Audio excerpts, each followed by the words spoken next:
Viridian, the Green Guide, by Clouds. My head in the clouds, not coming down. Read by Oakshadow 5. Chapter 6. Trigger. Summary. Izuku gets some weapons, and gets to use them. When Izuku rolled out of bed and immediately started his nightly stretches before getting dressed in his vigilante clothes. Was it weird that the middle of the night was turning into his favorite time of day? It probably was. Kachan would probably think he was crazy for wanting to go out in the middle of the night to bother heroes. Izuku snuck out to the front door, but froze with his hand on the doorknob. Hadn't he decided yesterday that he really needed to take weapons with him? He hesitated another long moment while he debated the merits of just going out weaponless again. He could always just rely on what trash he could find, right? It had worked just fine last time. But while he could do that, he probably shouldn't. Mom would kill him if she knew he was running into fights without any kind of weapon or plan of attack, and while he wasn't planning on her finding out, it was the principle of the thing. So something small and easy to hide, but also something he could grab quickly so he didn't cut too much into his vigilante time tonight. Cut. Maybe he should bring some sort of knife? He turned on his phone's flashlight and went into the kitchen. Were there any knives that Mom wouldn't miss? He obviously couldn't take any from the knife block. They'd be missed immediately. He might be able to get away with taking a steak knife, but it probably wouldn't be a good idea to put a knife in his pocket without any kind of sheath, would it? He'd just end up cutting himself as he tried to run to get heroes, and that wouldn't do any good. He needed a knife with some kind of protection already built in. Izuku smiled as an idea occurred to him, and he started to rummage as quietly as he could in the junk drawer. It took him a while to find what he was looking for, since they used it so infrequently, and he was starting to get scared that they'd actually lost it when his hand closed around the old box cutter. Izuku practiced extending and retracting the blade a few times to get a feel for it. Yeah, the cuts wouldn't be very deep, but they'd be enough to distract a villain in a pinch, so Izuku could run away or find another opening. It was a good start. Now onto a bludgeoning weapon. On a whim, Izuku went to the pantry and grabbed a can of soup. Running around with a can wouldn't be good in the long run, since it was heavy and hard to hold, but he could always replace it with something more streamlined later. Besides, it had worked so well last time that he knew it was reliable. A can and a box cutter didn't feel like enough, though. Izuku was going to be fighting quirkless against people with quirks, so he probably needed a few more weapons than most vigilantes did.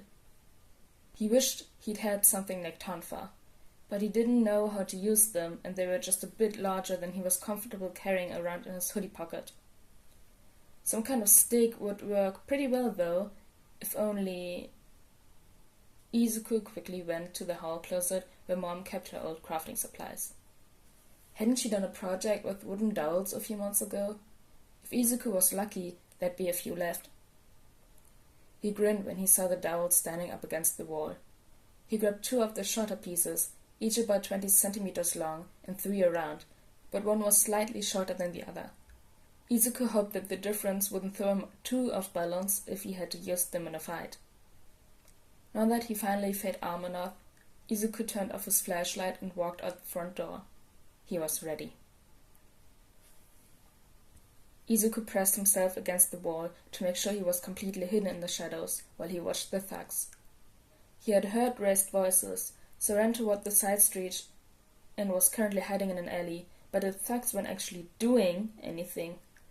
There were about 10 of them, and they were probably part of a gang or something, but they seemed to be joking around and roughhousing, not doing anything nefarious.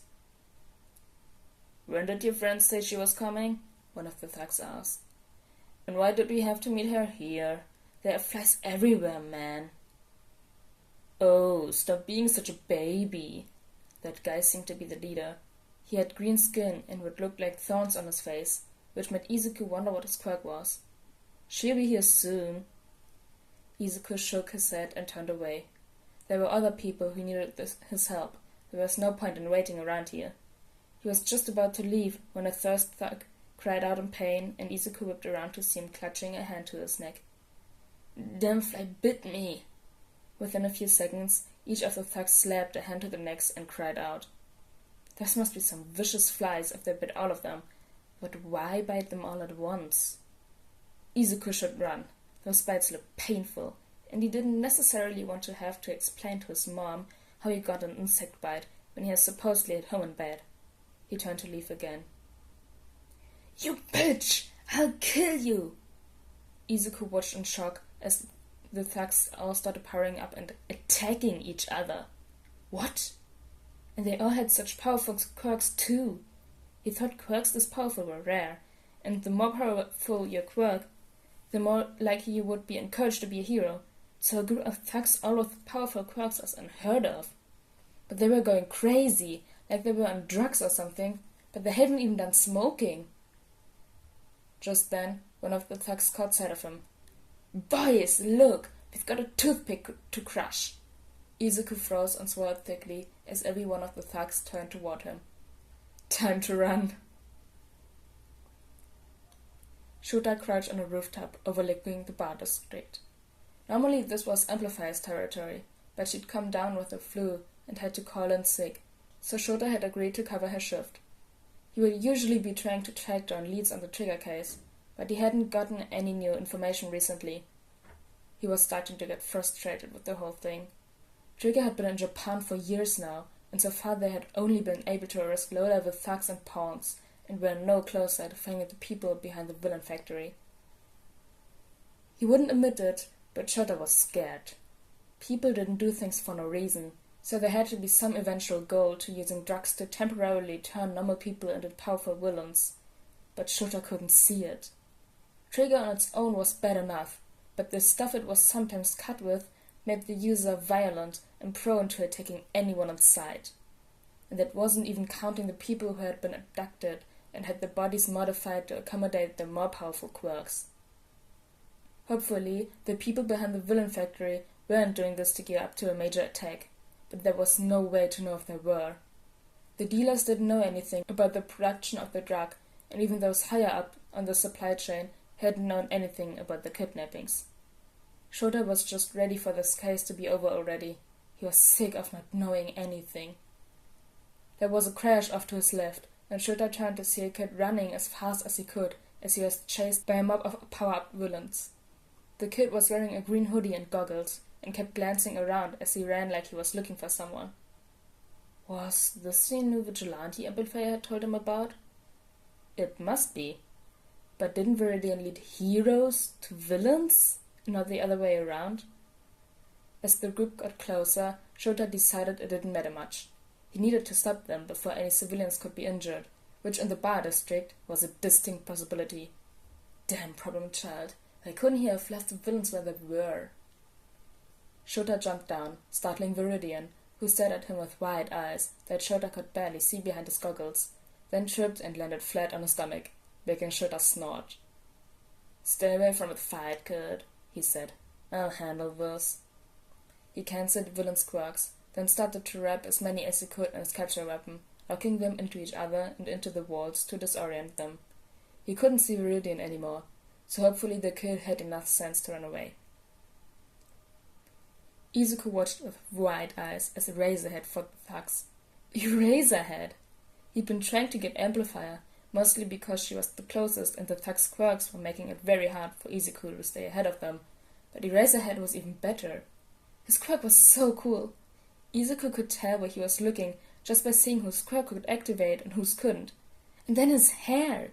Did he have a secondary levitation quirk, or was there something about his hair floating that was necessary for his quirk? Maybe it was built into his quirk to make sure that the hair didn't get in his eyes? If that were the case, if Eraserhead was hanging upside down and activated his quirk, would his hair float upwards like it was defying gravity, like it did when he was standing up? Or would it obey the laws of physics and sit down so that it wouldn't risk getting in his eyes? What if... Izuku was so caught up watching Eraserhead's quirk in action that he didn't notice that one of the thugs had gotten out of Eraserhead's line of sight and was looking straight at him. Izuku yelped as a tentacle wrapped around his ankle and started pulling him toward the grinning villain, who apparently had a squid quirk that gave him tentacles for hair. Izuku hurriedly reached into his pocket and grabbed the box cutter he brought, fumbling as he expanded the blade, then slashed at the tentacle. The villain screamed and let go as dark blood started pouring out of the wound. He growled at Izuku, who was holding his knife in front of him like a lifeline, then launched several tentacles at him at once. Izuku slashed and dodged as fast as he could, thankful that he was used to dodging explosions. He managed to cut quite a few of the tentacles that were attacking him, but the box cutter wasn't long enough to cut them off. Not that Izuku really wanted to do that anyway. If he cut them off, would they grow back, or were they like an arm that once it was severed, it was gone forever? He really needed to stop getting distracted by interesting quirks, because just as he was getting into a rhythm fighting the tentacle villain, another came up and hit him between the shoulder blades, throwing him to the ground and making him lose his hold on the box cutter. He looked up to see a villain with bulging muscles looming above him. This wasn't good. Well, he didn't have any ranged weapons, but his best option was the dowels, probably, since he'd lost his knife. Izuku's heart sunk as he grabbed the wooden sticks from his hoodie pockets. They didn't look like they'd do a lot of good against a strength quirk. The man lunged for him again, and Izuku dodged around him, then brought both sticks down on the back of the man's skull. They broke. Uh-oh. Izuku gulped as the man slowly turned around and glared at him. This was it. This was how he died. Wait, was he deflating? I thought I told you to get away, kid. Suddenly the man was wrapped in Eraserhead's scarf and pulled out of the way to reveal the hero himself, staring down at Izuku with an exasperated expression. Okay, this was how he died. Sorry, Eraserhead, sir. I just... The movement behind Eraserhead caught Izuku's eye, and he realized that the tentacle villain hadn't been taken down yet, and was going to grab Eraserhead. Izuku didn't even have time to think before he was rushing forward. His dowels may be broken, but they had splintered when they broke, which made them more like stakes. He didn't need to completely defeat the villain, he just needed to immobilize him for long enough for Eraserhead to erase his quirk. He dug beneath Eraserhead's arm and brought his stakes down on two of the tentacles, pinning them to the ground and making the villain cry out in pain. A few seconds later, the man was dragged toward him as his tentacles retracted back into his head. Izuku looked up behind him and could barely see a glint of red behind the gold goggles.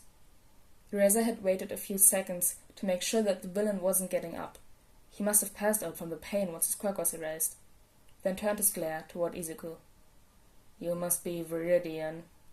Izuku winced. I didn't ask for that article, I swear. I'm so sorry, Eraserhead. I was going to get Amplify when these guys just started going crazy all of a sudden. But then one of them saw me, and then I...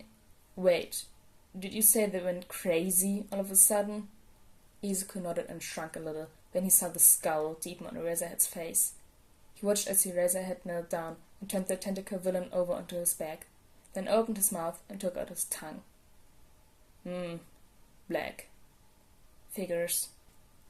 Why is the color of his tongue important, Eraserhead? Izuku asked hesitantly. Couldn't it just be a part of his quirk? Don't some species of squid naturally have black tongues? Eraserhead looked up at him appraisingly. True, but why don't you check one of the other villains? I doubt you can justify them all having black tongues naturally. Izuku slowly made his way over to one of the unconscious villains and looked at his tongue. Sure enough, it was black, but the color's fading. Eraserhead nodded. It's the drug. It's called Trigger. You can tell who's addicted because the tongue stays black. These guys must have just shot up the one time. But they didn't shoot up, Izuku said. Eraserhead froze. What? Izuku fidgeted under his stare. I was watching them. They weren't using needles or anything before they went crazy. They weren't even smoking.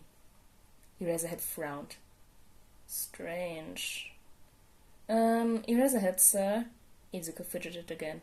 I'm sorry for getting in the way. Eraserhead sighed. Just call me Eraser, kid. And while I wish you hadn't gotten involved, you managed to hold your own. Stay out of fights, kid. You don't want to die. Izuku waited for probably a moment too long before nodding and running away. Izuku tucked himself back into bed after tending to his injuries for the night and thought about those weird thugs. Eraser said it was some kind of a drug, but how did they get exposed to it? Izuku shook his head. He should leave the investigation to Eraser and the police. He would just get in the way. Right as he was falling asleep, he remembered what one of the thugs had said right before going crazy.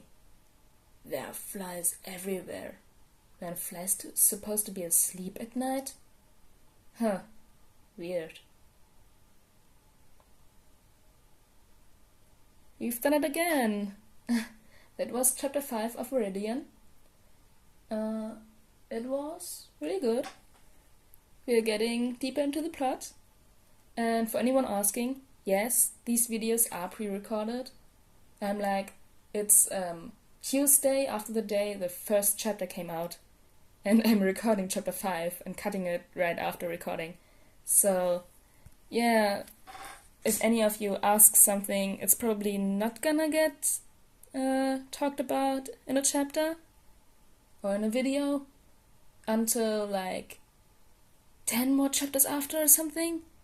3 to 10 chapters after, because I am recording 1 chapter a day or even more. And the chapters come out Sundays and Wednesdays. I'm thinking about 3 times per week, but I think I'm just staying at 2 times a week because it's really just better. And also the time in which they come out could fluctuate because I have school, and on Wednesdays I'm later at home from school, so it could fluctuate, but I hope not, because it's just 1 click really, so it's published the video, but it could happen eventually because this fic is really long. It's 270,000 words, I think. But yeah, that's the state of the chapters and the uploading schedule. And have a good rest of your day, guys. And see you next time. Bye! Hey, outtakes! When Izuku rolled out of bed and immediately... The first sentence! Why the first sentence? I thought I told you to get it. Oh, shit. I thought I told you to get away, kid. I can't get Eraserhead's voice right.